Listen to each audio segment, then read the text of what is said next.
Olean and salutations once again to the Truth Core, whoever and wherever you may be on the planet. This is JLL, recording on the 28th, 29th of October, 2021. Purpose of this talk is to inaugurate a series of talks in a new vein, on a new basis, and with a new direction. And I'm gathering and collecting this projected series under the title of the Gentian Initiative. Now, I won't say right now, I won't define what the Gentian Initiative is.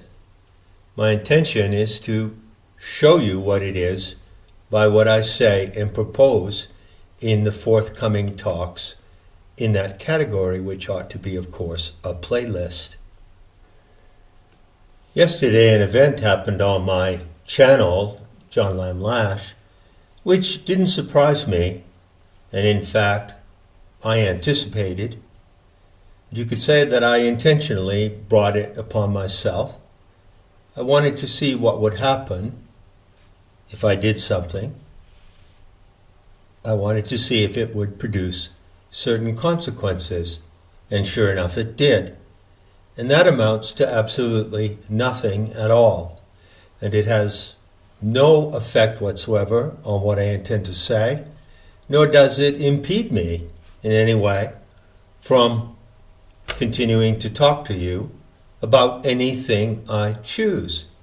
Of course, everyone who uses the internet and so-called social media for communication knows that the controllers of that media can shut you down. But what does that imply? It only implies that they can, using the means at their disposal, prevent you from sharing what you want to say, but they can't prevent you from saying it. Be assured that I am not at all concerned about the measures taken to prevent me from sharing what I say. I don't play that game. And I won't play that game. Consequently, I'm starting here with a new approach. And to begin that approach, I want to advise you of something. Let's say I want to set a protocol that I invite you to follow. Be assured as well that I intend to follow my own protocol. Hey, that's the least I can do. Except, possibly, on one occasion. It's possible that I will make one exception to the protocol I'm going to describe to you now. We'll see about that. In any case, it goes like this, my friends. Among the many and various religious and spiritual traditions in the world, such as Vedic philosophy, Buddhism, Christianity, Mormonism, Baha'i, Theosophy, Catholicism, Protestant theology, you name it. Among these programs, belief systems, systems of faith, whatever you want to call them, there are three which are known as the great world religions. They are the Abrahamic religions, and they all have the same root. And among those three, there is one whose adherents hold a particular rule, which is that for them, the name of their supreme deity cannot be pronounced openly and publicly. There is a taboo, an interdiction, upon pronouncing that name. As far as I know, that rule, that religious taboo is exceptional and particular to a certain group, a certain belief system. I don't know of any other religious program that forbids its adherents and devotees to say the name of the supreme deity of their belief system. But anyway, there it is. It stands for itself. It stands on its own. And I'm not criticizing it in any way whatsoever. But the protocol I now propose to you is simple. You can adopt policy in which you carefully observe that you do not pronounce a certain name, a certain word. You don't have to say it, ever. Not because it's forbidden. In the first place, you need to know what the word is that you're not going to say. And therefore, you have the freedom to choose not to say that name. That's the protocol. Now, I'm sure you might ask, upon hearing this odd proposal, is the name which you know well, and you are free not to pronounce openly, the name of a supreme deity? Well, in a way it is. It's the name of a supreme act of self-deification. And I'll leave it at that. So what about this topic, this trope, this title, the Gentian initiative? Well, in the first place, it refers to a flower, the blue gentian, which you see depicted in the thumbnail.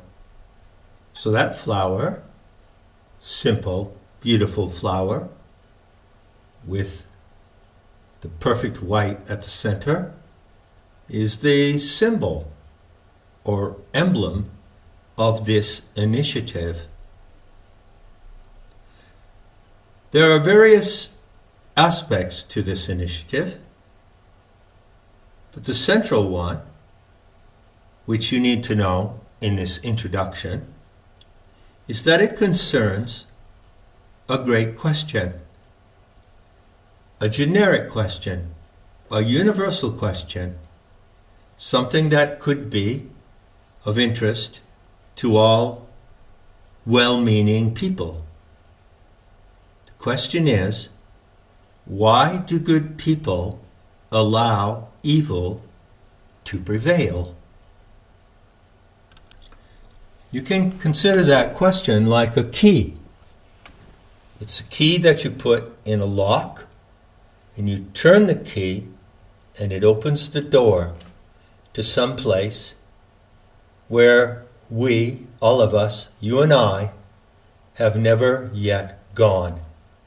And that's where it's my privilege to take you now in this series of talks. So where do I begin?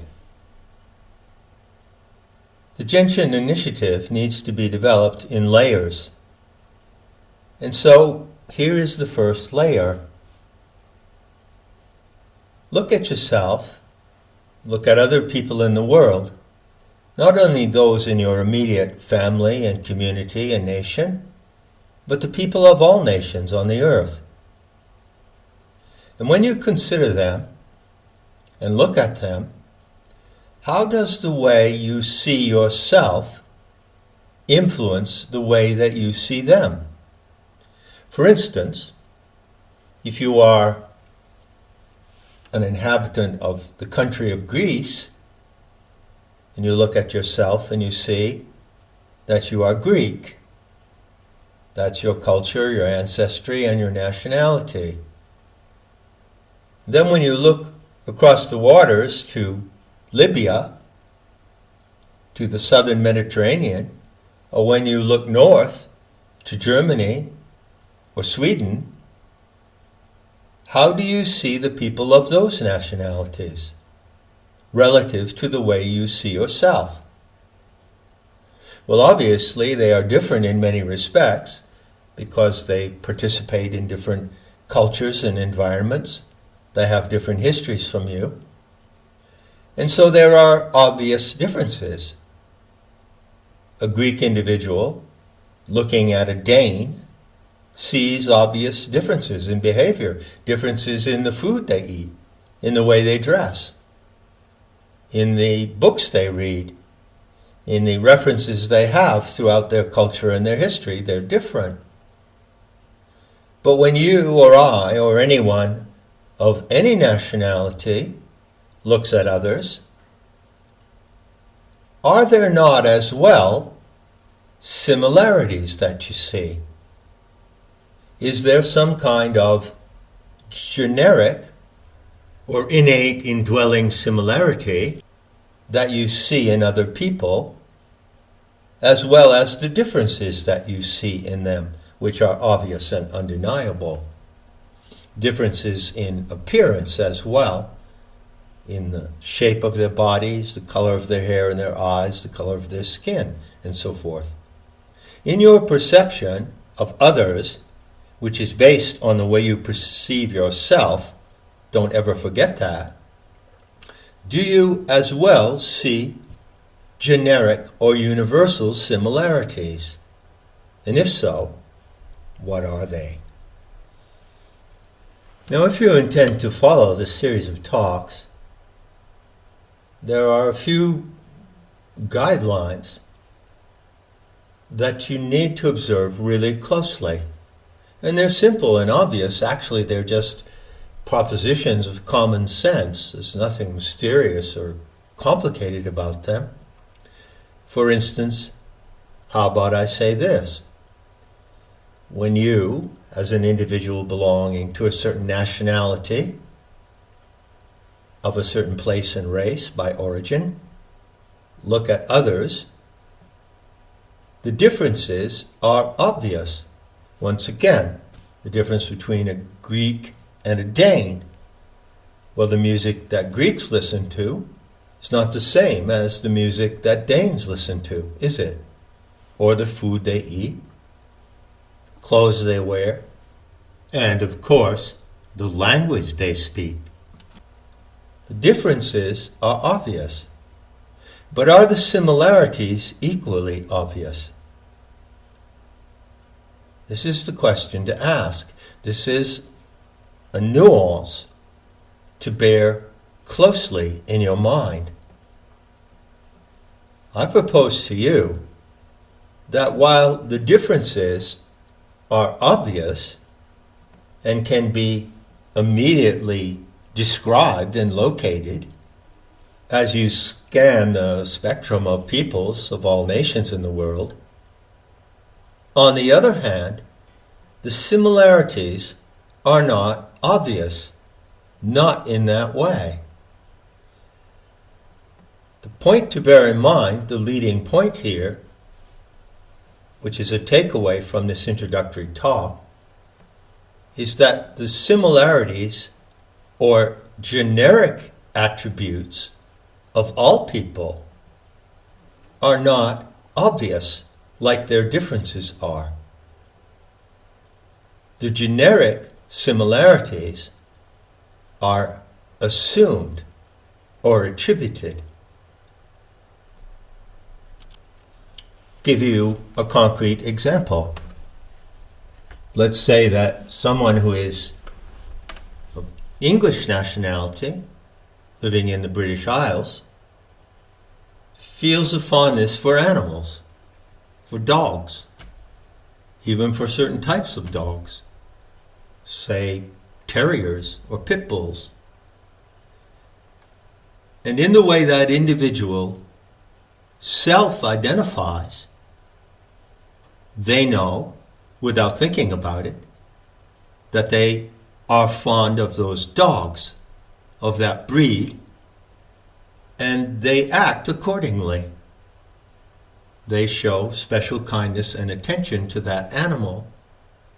But if that British person turns around and attributes that same respect and fondness for a breed of dog to people of other nationalities, that is an attribution.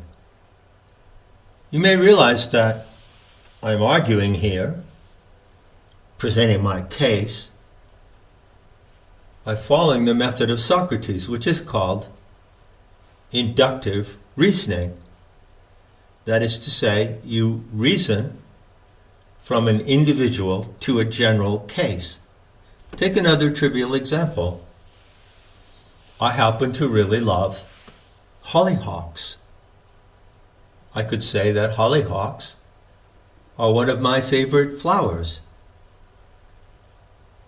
But if I look at someone else from another nation, say someone from Syria or Japan or Finland or Canada, and I assume that they have the same love of hollyhocks that I have, well, that obviously is a rather dodgy proposition, isn't it? What am I doing? I'm attributing to the other something that I know and feel to be innate to myself. I think from these two examples, you could see that that is indeed a tricky proposition, and it might be advisable to look very carefully about what you attribute to others based on your self-attribution. So, to introduce the Gentian initiative, I offer you this tool, the concept of self-attribution. And I will refer to it continuously in this series of talks. In order to do my best in presenting and developing this tool, the concept of self-attribution, here's another example in the frame of inductive reasoning. Say that there is someone who belongs to people of Moldavia, and say it's a woman, and say that she happens to really enjoy the musical compositions of, well, fill in the blank. How about Shostakovich? So this Moldavian woman really enjoys and loves the music of Shostakovich. That is part of her self-attribution. She attributes to herself that love and appreciation. Now what happens, say, if she meets someone from Japan, or someone from New Zealand, or Argentina, a woman of her own age, a woman of her maturity and intelligence, let's say? Does she attribute to that other woman a love of the works of Shostakovich? Well, probably not, because that would be a rather rash attribution, wouldn't it? However, there is a qualification. Although the Moldavian woman might not assume that, say, her Argentinian acquaintance appreciates Shostakovich in the way that she does, and may not even assume that she knows anything about Shostakovich, the Moldavian woman might assume that our Argentinian acquaintance is capable of appreciating Shostakovich in the way that she does. And so it's natural, in the course of humans getting to know each other across cultures, across nations and races, it's natural that she might bring up the subject and talk about it enthusiastically and passionately, attributing to her Argentinian counterpart either the capacity or the desire, or both, to know and appreciate the works of Shostakovich. And well, can you see that she could be entirely mistaken in that assumption? The Argentinian woman may neither be interested in nor capable of that appreciation, which is inherent and innate to the Moldavian woman. Now, to conclude this introduction, I'd like to add one more qualification that you need to consider and apply when you're thinking about self-attribution, your self-attributions. I invite you to consider that there are two categories of self-attributions: particular and generic. So, my particular self-attributions, for instance, comprise a whole range of things. My tastes, my attitudes, the way I dress, the literature I enjoy, the music I enjoy, and many other attributes that are particular to me as an individual. But in addition to those attributes, which I assign to myself, therefore self-attributions, there are other attributes of a generic and universal category which are different. For instance, my particular love of certain Russian poets is highly particular. You can call it eccentric or idiosyncratic. Everyone has their idiosyncratic preferences that belong to the range of their self-attribution, right? But on the other hand, what about honesty? What about the code of fairness? So suppose that in addition to my specific and peculiar and idiosyncratic attributes and tastes and attitudes, I attribute to myself a generic quality, a generic moral attribute. For instance, fairness. So innately, when I look into myself, I know myself to be someone who intends to treat others fairly. In other words, I don't have the innate intention in my nature, in my moral nature, to trick or cheat other people. So I attribute that moral attribute to myself. I assign that moral attribute to myself. Can you see how that moral attribute belongs to a different category than specific or particular tastes or attributes or capacities that I might have? For instance, I have the capacity to read poetry and to interpret poetry and to teach the particular features of poetic composition. I don't expect everyone else around me to have that talent, but that is a particular talent specific to me. It can't be compared to a generic moral attribute, such as the code of fairness. I want you to reflect closely on that difference. Again, I'm using the Socratic method. There are individual attributes that you have that are specific and personal. You happen to like rap music, or you happen to like Gothic architecture. You see, it doesn't really make any difference. There are thousands of factors in that category of personal and idiosyncratic attributes. On the other hand, there is a limited and selective number of generic moral attributes, such as the sense of fairness, or honesty, or compassion. We'll get to the list soon enough. So finally, in conclusion, just watch me closely as I argue from the individual to the generic case. Wouldn't it be unreasonable or even absurd for me to attribute to others the acute and passionate interest that I have in the poetics of the Romantic movement of the 19th century, Wouldn't that be a bit of a stretch?